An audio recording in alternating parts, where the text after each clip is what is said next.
sa Eat Bulaga. Kung nakakapanood nga kayo ng Eat Bulaga ngayon, ay tila sunod-sunod na ang mga pahaging sa muling pagbabalikan ng Aldab. Kung mapapansin nyo kasi, parami na ng parami ang mga senyales, lalong-lalo na pagdating sa mga karakter katulad na lang ni Main Mendoza at ng iba pa. Makikita mo rin dito na hindi na talaga nila itinatago ito, hindi katulad ng pagsisimula pa lang ng Eat Bulaga na hindi man lang nila mabanggit ang salitang Aldab. Nagsimula ito nung birthday ni Main Mendoza na tila akala natin hindi sila nagpapakita sa publiko. Ngunit ginulat ang buong mamamayan na, lalong-lalo na ang Aldab Nation at ang mga bashers nito nang makita ito na magkasama. Pangalawa dito ay ang kasal, ngunit gayon pa man ay hindi pa rin nila ito ipinaalam sa publiko. Neto nga lang mga nakaraang mga linggo ay tila sunod-sunod na ang pagpapakita nila imahe ni Alden Richards at talagang nagsisimula na rin na ikondisyon nila ang mga isip ng mamamayan na talagang si Alden Richards ay malapit nang pupunta sa Eat Bulaga. Simula ito nang mag-throwback Friday si Main Mendoza, dahil kung nakalaan lamang ito para kay Main Mendoza ay talagang hindi na nila kailangang banggitin pa si Alden Richards.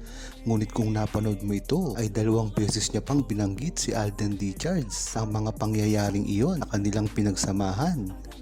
Tuloy-tuloy pa nga itong nangyayari hanggang ngayon nung naipost ko nga na tila ikin-close up pa ang camera kay Main Mendoza nang ipakita sa isang sugod bahay ang litrato ng pagpapakasal mismo ni Main Mendoza at Alden Richards.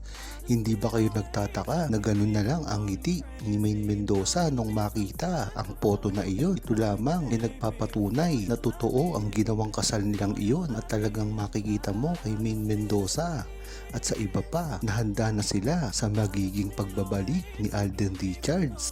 Sa dami nga kasi ng bumabatikos ngayon sa relasyon ni Main Mendoza at Alden Richards ay siguro nga ay gumawa ng hakbang si Alden Richards para hindi na ito palakihin pa ng media, lalong-lalo na ngayon at dito nga sa ginawang publikong gathering na ito ay ipinakita mismo ni Alden Richards na hindi siya interesado sa kahit sino man ngayon, dahil nga naman babalikan siya ng mga true-blooded Aldab Nation kung siya pa ay tuluyang magpapakyut kay Alden Richards na alam naman natin na talagang dinidepensahan ng buong Aldab Nation buong taon dahil sa paninira sa totoong relasyon nila ni Main Mendoza.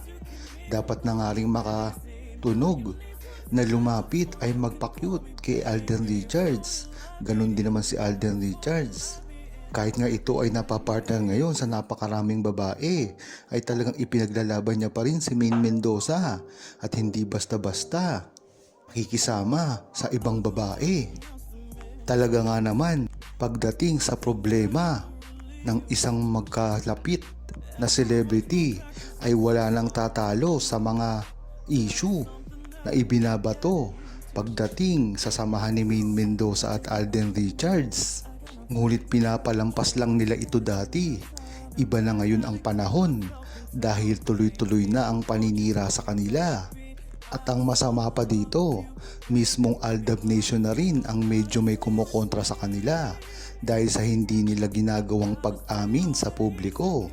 Tila nagagalit na rin sa kanilang dalawa. Dahil nga naman dapat ay sabihin na nila ito nang sa gayon ay hindi na sila masira pa. Hiling lang na kasi ng mga Aldab Nation ay para rin naman sa kanila ang gagawin nilang pag-amin dito.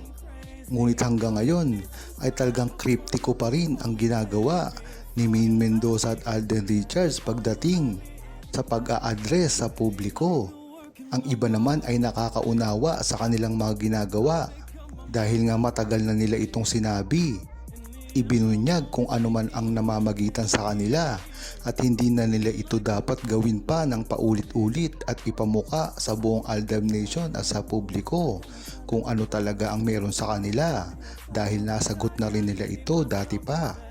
At kahit pa man sali-saliwa ang mga opinyon ng buong Aldab Nation ay naniniwala naman at nag-iisa ang gustong mangyari ng buong true-blooded Aldab Nation ay ang maayos na ni Maine Mendoza at Alden Richards kung ano talaga ang tunay na nararamdaman nila sa isa't isa. Kung isa ka sa mga true-blooded Aldab Nation, alam mo ang isyong ito at nasubaybayan mo na ito kung bakit hanggang ngayon ay hindi nanliligaw si Alden Richards. Marami din kasi ang mga bashers niya na siya ay pinagbibintangan na hindi isang lalaki.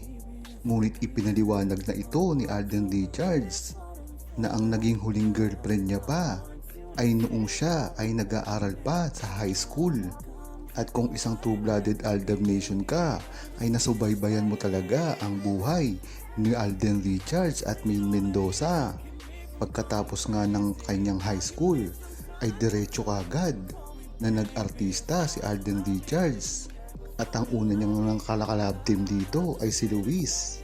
At noong bata pa siya, sinabi niya na pwede niya itong maligawan. Ngunit hindi naman ito natuloy. Hanggang dumating na sila Julian na wala rin nangyari. At ito ang nakakagulantang kung iisipin nyo. Si Maine Mendoza lang naman ang dumaan sa kanyang buhay pagkatapos ng iba. At pagtapos nga ng Aldab ay napunta na ito kay Sanya Lopez. Wala rin naging relasyon. Ang mga iba niya pang kasamahan paggawa niya ng teleserye o movie. Ngunit ang tanong dito, bakit sa buong buhay at buong taon ni Alden Richards ay sinabi niya na in love ito, ngunit hindi niya sinabi kung sino ito, at base sa kanyang naging buhay, ito ay tumutugma lamang kay Maine Mendoza. At ito ang dahilan kung bakit hindi nanliligaw si Alden Richards dahil napakalalim na ng relasyon niya kay Maine Mendoza. Dahil lamang napapabalita si Alden Richards at Catherine Bernardo na magkasama ay hindi ito kumpirmado na nanliligaw man lang kay Catherine Bernardo dahil nga ito kay Maine Mendoza. Alam naman natin na magkaibigan o magkapatid lang ang turingan ni Alden Richards kay Catherine Bernardo, kaya hindi ito kailanman mai-engage. Talagang malapit sila dahil naging magkaibigan na. Pero malabo itong mangyari. Talaga nga namang tumaas ang kilay ng buong Aldab Nation na bakit si Alden Richards lamang. Kaya nagtataka ang buong Aldab Nation. Huwag kalimutang mag-subscribe, comment at i-like ang video na ito. Thanks for watching! Need a way to keep me from going crazy. Now you need some time.